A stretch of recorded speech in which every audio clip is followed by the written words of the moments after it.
Terima kasih karena memilih channel ini. Sebelum kita mulakan video ini, sila pertimbangkan untuk menekan butang like, share, dan subscribe, dan aktifkan butang lonceng Anda agar Anda sentiasa mendapat info-info percuma pada setiap hari dari channel kami. Dan tinggalkan komen Anda karena komen Anda amatlah dihargai. Terima kasih. Perdana Menteri Anwar Ibrahim membidas pihak yang seolah-olah meminta dia campur tangan dalam keputusan yang dibuat oleh Badan Kehakiman, terutamanya apabila individu berprofil tinggi dilepas tanpa dibebaskan di NAA oleh mahkamah. Contohnya, seorang pemimpin dilepas tanpa dibebaskan di NAA, Perdana Menteri kena marah oleh satu kumpulan. Minggu depan, seorang lagi dapat di NAA, Perdana Menteri juga kena marah. Tetapi kumpulan ini bercakap tentang kebebasan kehakiman. Jadi ada percanggahan di situ. Apa yang Anda mahukan? Anda mahu saya menjadi diktator dengan mengarahkan hakim membuat penghakiman berdasarkan pandangan pribadi Anda?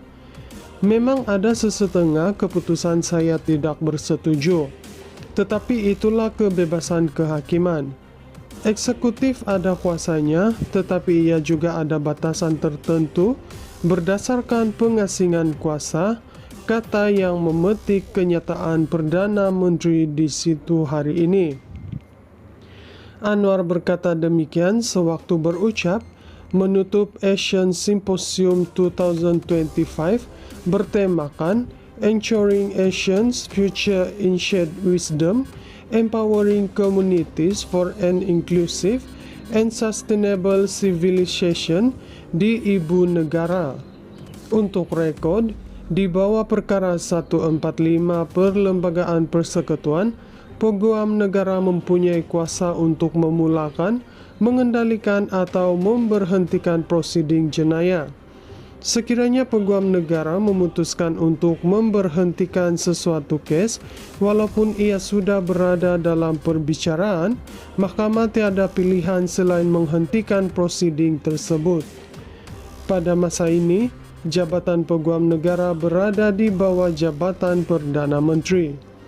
Pada 20 Jun lalu, Mahkamah Tinggi Kuala Lumpur melepas tanpa membebaskan bekas Perdana Menteri Najib Razak atas 3 pertuduhan penggubahan wang haram melibatkan RM27 juta daripada SRC International Sendirian Berhad. Hakim Kemuniandi membuat keputusan itu kerana kes terhadap Najib telah tergantung sejak 2019 tanpa sebarang pun saksi dipanggil. Sebaliknya, kes tersebut sering ditangguhkan, menunjukkan pihak pendakwaan belum bersedia untuk meneruskan perbicaraan.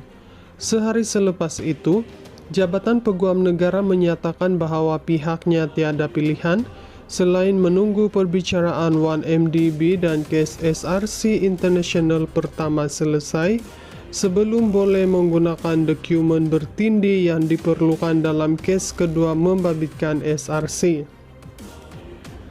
Pada September 2023, Timbalan Perdana Menteri Ahmad Zahid Hamidi turut dilepas tanpa dibebaskan dalam kes rasuah membabitkan jutaan ringgit daripada Yayasan Akal Budi.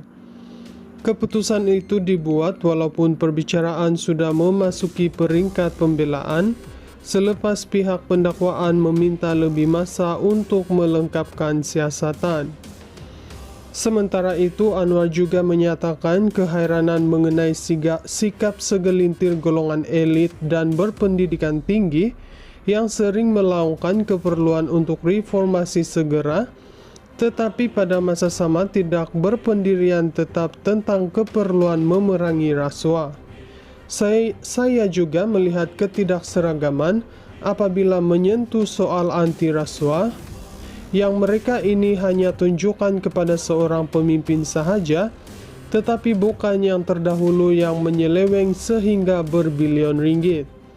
Hipokrit untuk bercakap tentang korupsi, dan hanya tunjukkan kepada seorang sahaja bekas Perdana Menteri sebagai contoh. tetapi mengabaikan fakta bahwa berbilion lagi telah diseleweng, dan apabila Suruhanjaya Pencegahan Rasuah Malaysia membuat siasatan, tidak ada sepatah kata pun keluar. Apa dah jadi dengan sistem kita? Soalnya lagi.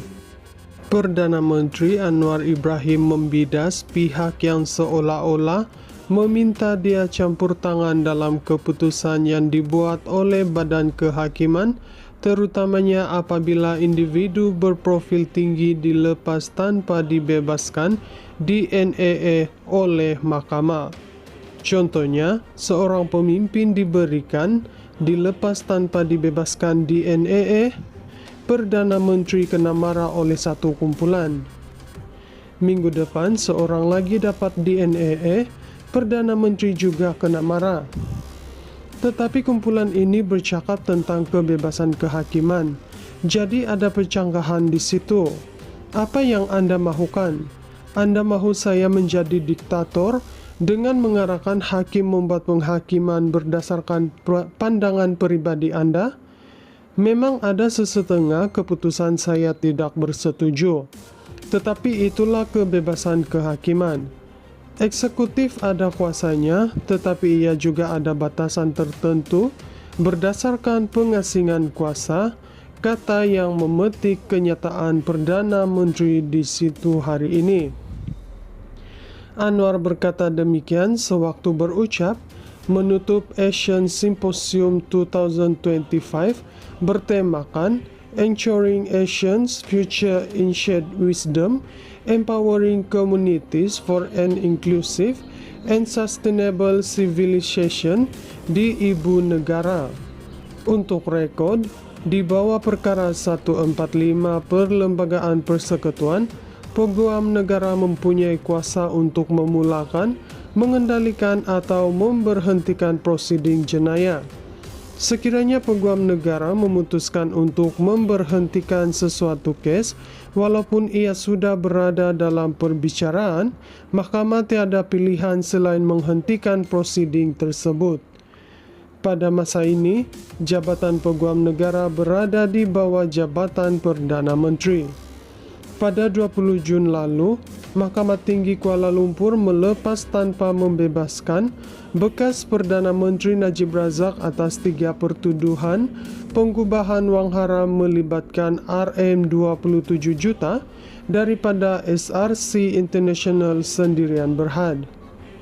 Hakim Kemuniandi membuat keputusan itu kerana kes terhadap Najib telah tergantung sejak 2019 tanpa sebarang pun saksi dipanggil.